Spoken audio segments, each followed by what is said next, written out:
in this session a company that COVID has catapulted to front of mind, Oxford Biomedica. In April 2020, they entered a $15 million deal with AstraZeneca to produce its vaccine candidate at their new Oxbox manufacturing center. The rest, as they say, is history. With me to discuss all things COVID, but I hope lots about non-COVID things too, is its CEO, John Dawson. Welcome. Hello there, it's great to be here, thank you. Well, 2020 was an extraordinarily busy year for you, John. I mean, not only was Oxbox just getting to its completion just at the moment that was needed, but you also had your Lentivector platform, you had your Executive of the Year award, you had all sorts of things happening. You increased the number of partnerships dramatically. So let's first of all deal with the COVID thing and that perfect serendipity of timing. Well, we had been building Oxbox since the end of 18, and it was a massive project for us. We were building future capacity for our Lentivector platform. Very, very exciting, of course, to have that move coming forward.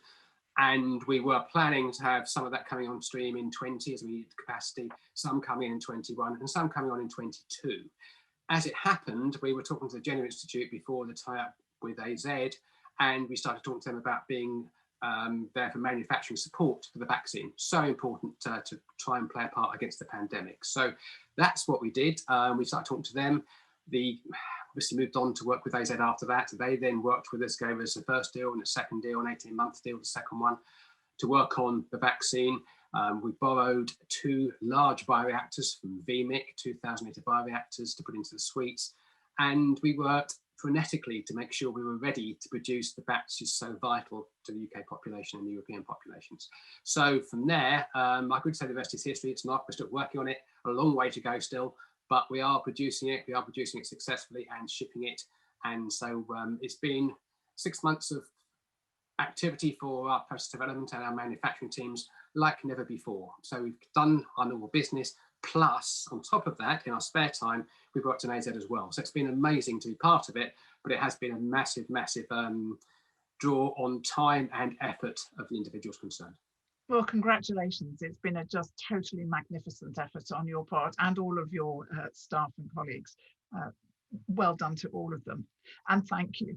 So let's now go to things non-COVID. Just tell me a bit about business as usual, as it were, for Oxford Biomedica.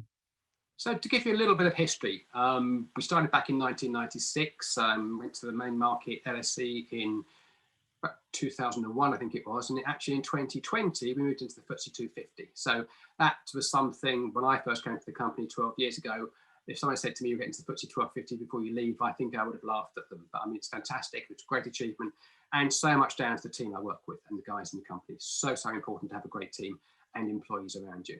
To give you an example of how this has grown, market cap price, my lowest point was 30 million, not far after I got there. We've been recently around 800 million pounds, which is fantastic. And people-wise, back in January 14, we were 60 people. By the end of 17, we were 320, 430 end of 18, 500, just over 500 by the end of 19. And by the end of 20, we were around 650. So you can see that spectacular growth. And some of that's driven by actually having to staff up to do the vaccine work as well. But fantastic things there. Our partner programs as well, over the 12 months, grew from 13 to 20, and June to June grew from 10 to 20. So massive momentum there, working with our partners to grow the business. And 2 things we do there, find new partners, but also because you do a great job with these partners, they give you more programs. So for example, back at the end of 19, we went from 2 to 6 with Novartis, which is a big step up. And also it's a massive thing for the business to be working on. So really exciting things going on within the business. I sound like I'm talking about CMO side as well. We also work on our own products, and that's so important to us, our proprietary pipeline as well. There, we're taking a real interest in taking things into phase 1, 2 for the future. We're working on the next candidate to take forward. And of course, we've had success here in the past with our Parkinson's drug, as it's called today, Axolenti PD with Sio. And we had a great deal with them back in 2018, which was a fantastic deal for Oxford Biomedica. I think we got 30 million up front there, and a Bioworld value of about $850 million. So we have the 2 arms of the business, both are very important to us. The one that's more prominent in the news at the moment, of course, is the one working around the CDMO side, and of course, working with the vaccine. Now, tell me about your Lentivector platform, because that's been very successful. It has been, and deservedly so. And interestingly, it's a simple process when you take it as a high level, but it's very not simple at all. What you do is you take a virus, you strip out the contents inside of that virus, and then you put in the gene you want to deliver. So, for example, we use HIV viruses, which are very safe, everything is stripped out, or we use equine infectious anemia viruses, EIAV as we call it, and we use those in various types of different indications. When these go into the body, everything we do with Lentivector, by the time you actually inject it, it's a once-only injection. So if you can imagine treating Parkinson's with a once-only injection, diseases of the eye, the CAR-T programs, the cancer programs we work on, all of these are so important to us, and each one of them you only inject once because of the mode of operation of the Lentivector. Can you describe Oxford Biomedica's strategy? Of course, it's really interesting what we follow. We offer what we call a hybrid strategy going forward, and this is built around the backbone of our company, which is the Lentivector platform. That has four main pillars to it. Firstly, we have the IP. That's why people give us royalties out into the long-term future when they launch their products. Massive part of our model. We have a long-term financial interest in these partners' products. Onto people. I've already spoken about the numbers of people, but they were highly qualified. We have some of the best in the world in our business, in the GMP suites and the labs, and designing new technologies. And this is so important to driving the business forward. Then, of course, we come to the facilities. We have 5 buildings, all in Oxford, all around the area.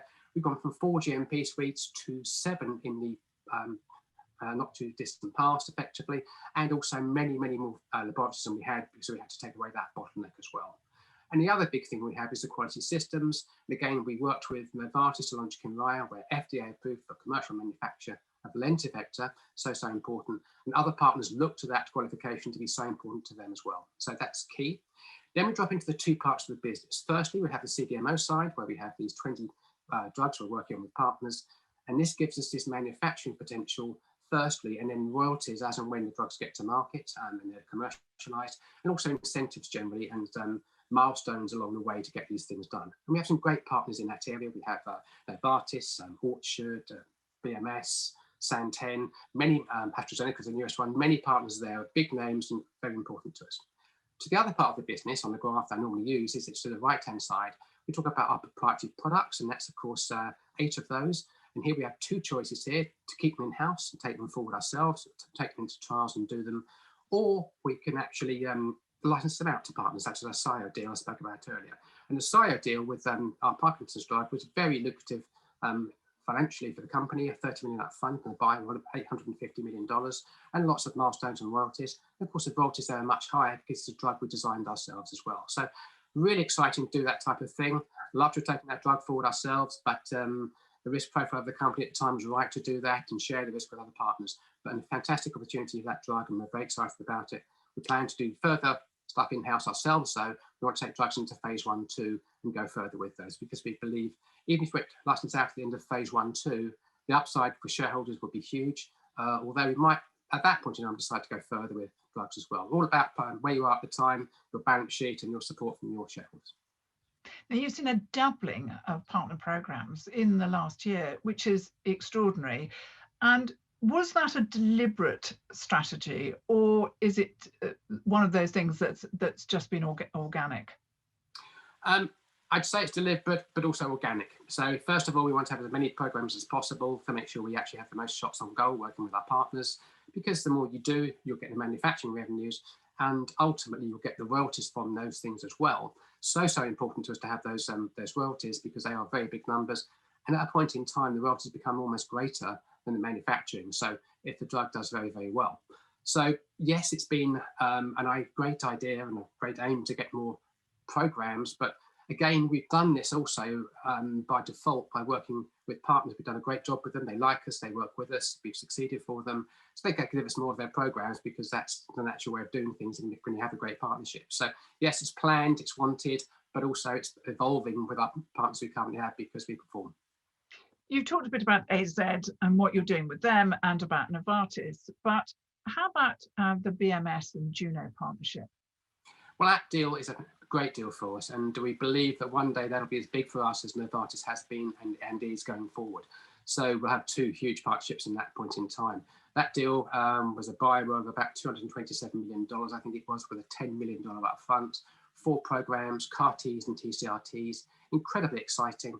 And again, normal royalty profile when the drugs launch later on. And of course, we're working on those, driving them forward. It's a great partnership. They're very supportive of us and us of them. And we expect to have further drugs coming forward from them in the future. That's something that happens with most of our partners. We start with 1, 2, 3, 4 and go to more afterwards. So really exciting. And I think that deal was a real catch for us because of the 3 original companies working in CAR-Ts. We now have 2 of them working with us, which is great. Juno, the original Juno is what we caught up here with. So it's fantastic to have them on board. So with gene therapy, we've seen it appear and then disappear, and now it's back, and it's a really important and vibrant new field. What's Oxford Biomedica doing to innovate in this area? Well, the key thing for us around the innovation side is 2 things. Firstly, the platform is everything. We believe we lead the world with our platform currently around Lentivector, but we have to innovate and keep creating better ways of doing that. In many ways, I can give you examples we've done so far to make that stand out. We went from the old cell factory process to 200-litre bioreactors, which are now working with Novartis and all our partners. That gave us a 10-fold increase in production for the same input virtually. So when you think about working with a partner, several key questions: cost per dose per patient and number of doses per batch. So when you increase your yield 10-fold by going to the bioreactor, you've just decreased the cost of goods 10-fold for the company, and going so to make the drug more reasonable for the patient or the medical provider to pay for. Second, again, and other things we've done, we've thought about the next step, another 10-fold increase in yield. We have something called a transgene repression and production system, which is patented, and that gives us a 10-fold increase again. Now, those 2 10-fold increases in certain indications are very important. If you think about going into the lung or the liver, you tend to need 10 times a lot more vector than you have going into the eye, the brain, or the CAR-Ts for cancer. It's not to scale, but if you compare a thimble to a pint glass, it might give you some idea about what you're going to do to immerse a lung or a liver in the vector. So we have to make a lot more, and we have to make it much more cost efficient. So these steps are making it possible to treat these patients with Lentivector, where it wouldn't have been possible without these steps in the past. Looking forward further, again, we have lots of new interesting things coming through. We have Lenti-stable, SEC-nuc, as you call it, and other things we're working on called U1 and U2. Very good names, those. Unnamed 1, unnamed 2, but again, patent in progress. These things are taking our things forward rapidly. We're looking at automation and our testing. There's an awful lot of testing that goes into producing a batch of Lentivector to go to patients. So we're now making that process far more automated with robots. And we're working with Microsoft and Synthase to actually analyze our data far more thoroughly. The amount of data you get from your process development, from your manufacturing, and from your analytical testing is vast beyond the human eye. We now put that into the cloud using artificial intelligence and computer learning, and we get great more data analysis far more quickly than we had done in the past. Now, the only word that can be used to describe your performance in 2020 is spectacular. It was an absolutely standout year for you. What can 2021 bring? Where are you going next? Well, I mean, the hybrid strategy is what we're following. We're trying to bring our own products forward, and we want to make the best we possibly can from our CDMO business and our Lentivector platform. So big key for 21 is innovate our platform, new things to go into that, working hard on that as we speak today. Keep working with AZ, keep producing the vaccine as long as they want us to, and that will be clear on that, how long that goes on for reasonably soon. But I expect to be going for a while with that yet. And of course, then make sure we get lots of new partners, lots of new drugs to work on, and actually make sure we succeed with the partners we work with in every case. Thank you very much indeed, but also genuinely thank you from all of us, because actually getting that vaccine out there has been critical already in helping drive down the number of deaths that occur in people from COVID. So thank you. Very much. It's an honour to be doing it, and I hope we play the part I think we'll play in fighting the pandemic. Thank you very much.